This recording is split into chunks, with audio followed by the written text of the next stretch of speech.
Welcome everyone to The Explainer. Today we have a seriously fun goal. We are going to deconstruct a highly specific 20-scene narrative outline to figure out the exact mechanics behind the ultimate shonen anime underdog story. We're going to break down Kai's journey, step by step, to see exactly how these classic visual and narrative tropes are layered together to create, well, maximum emotional impact. So think about it for a second. What actually makes the perfect underdog story? I mean, it's a formula, sure, but it's a formula we are completely hardwired to love. We all share this innate desire to see the powerless rise up to absolute greatness. You know, when we see a character starting from absolute zero, we kind of project our own struggles onto them. So today, we're putting on our narrative scientist hats to see exactly how this specific source material engineers that rise to glory. Okay, let's dive into this outline. Here is the classic escalation we'll be following. First, the powerless underdog. 2. Awakening the secret power. 3. The mandatory tournament arc. 4. The Shadow King strikes. And finally, number 5. The ultimate Phoenix transformation. All right, kicking things off with beat number 1, the powerless underdog. Right out of the gate, to make an audience truly care about a hero's ultimate victory, you have to create profound isolation. I'm talking total alienation. We've got Kai, a quiet 16-year-old, standing at the massive gates of Nova Academy with absolutely zero visible magic. Nothing. Meanwhile, everyone else in this huge training arena has already mastered dynamic fire, ice, lightning, and wind magic. I mean, they are essentially human flamethrowers and walking weather systems.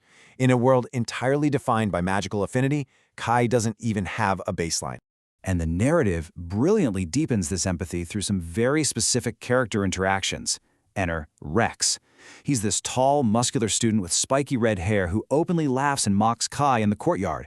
But this fiery aggression, it's perfectly contrasted by Mira. She's a cheerful girl with silver hair who offers Kai genuine friendship under the warm, wholesome sunlight of the cherry blossom trees. These contrasting elements, the aggressive bullying versus the gentle, sunlit acceptance, they perfectly establish the emotional stakes of Kai's world right before everything turns upside down. Moving right along to beat number 2, awakening the secret power. Let's see how this builds, because this brings us to a universal fantasy we all secretly share, right? The discovery of immense hidden potential. Notice how rapidly the narrative escalates once the catalyst actually drops. Day 1, Kai finds this glowing blue crystal in an ancient underground chamber. Boom. By minute 10, his power awakens in a burst of energy. By night 1, he's secretly defeating a dark monster that attacks the academy. And by night 2, he's engaged in intense solo training on a mountain cliff under a full moon. We absolutely love a secret training montage. It allows the hero to build competence in the shadows, and it builds this delicious anticipation for the moment they finally reveal what they can actually do. The visual cues described in the source material are absolutely vital here. We aren't just told Kai is strong. The prompts specifically demand glowing blue and golden flames, ancient mysterious runes, and cinematic lighting for an epic transformation. These colors and effects, they're deliberately signaling a level of celestial power that operates on a completely different frequency than the Academy's standard magic. It's so potent that just mere magical holograms of his blue flames are enough to spark serious suspicion among the Academy teachers. Which brings us to Phase 3, the mandatory tournament arc. Because you just gotta have a tournament, right? The tournament arc is just an absolute staple of the genre. You picture the massive stadium, the colorful banners, thousands of cheering students, but in this specific story structure, the tension doesn't come from whether the hero can win the fight. No, the crucial point here is that the tension comes entirely from restraint. Picture this dramatic battle. Dust is flying everywhere, and Kai is just taking brutal punches from his bully, Rex. He actively chooses to endure public humiliation in front of a shocked audience rather than reveal his hidden blue celestial flames. He is protecting his secret at all costs. And honestly, this restraint makes us root for him even more, because we, the audience, know his true strength while the rest of the school remains entirely in the dark. And then, everything changes. Beat 4, the Shadow King strikes. Because let's face it, you can only hold that tournament tension for so long before the tone has to rapidly shift. The schoolyard rivalry is instantly shattered by a catastrophic life-or-death world event. Enter the villain, the Shadow King. He literally appears in the sky, a world-ending threat in black armor with glowing purple eyes. A giant dark portal tears open above the academy, unleashing monsters. This sudden, violent escalation completely destroys that colorful, exciting tournament atmosphere. Suddenly there is only smoke, a broken magical arena, and defeated students and teachers just lying across the battlefield. The schoolyard rules are gone, the hero's hand is finally forced. Setting the stage for our final beat. Number 5. Ultimate Phoenix Transformation. This is it. This is the narrative climax where the restraints finally come off. The scale absolutely explodes here. I want you to imagine the fast-paced cuts of a crazy high-budget anime action sequence. We aren't in a courtyard anymore. They are battling high above the clouds. Gigantic pillars of blue celestial energy are colliding with dark purple energy, accompanied by lightning and massive explosions. It is just an epic, sky-high spectacle that completely shocks everyone watching from the ground. But here's the kicker. This brilliantly illustrates that raw power alone isn't enough to win the day.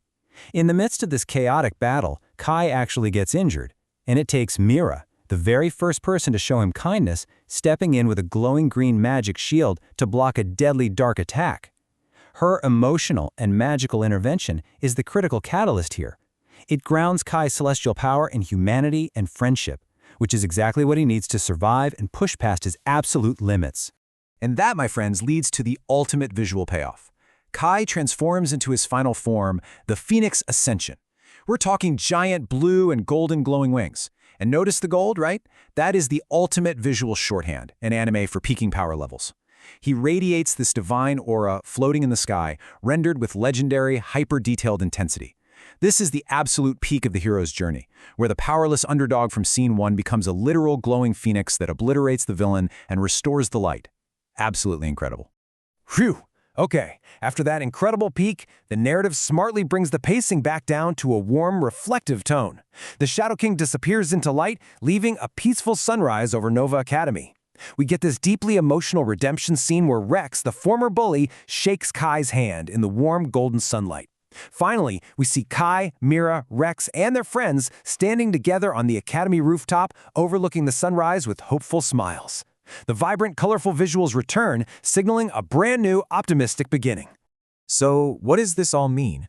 All of these tropes, the isolation, the secret training, the restraint, the epic transformation, they all exist to serve one powerful thematic message. True power isn't about showing off. It's about stepping up when the world actually needs you. Kai didn't use his power to win a school tournament just to stroke his ego.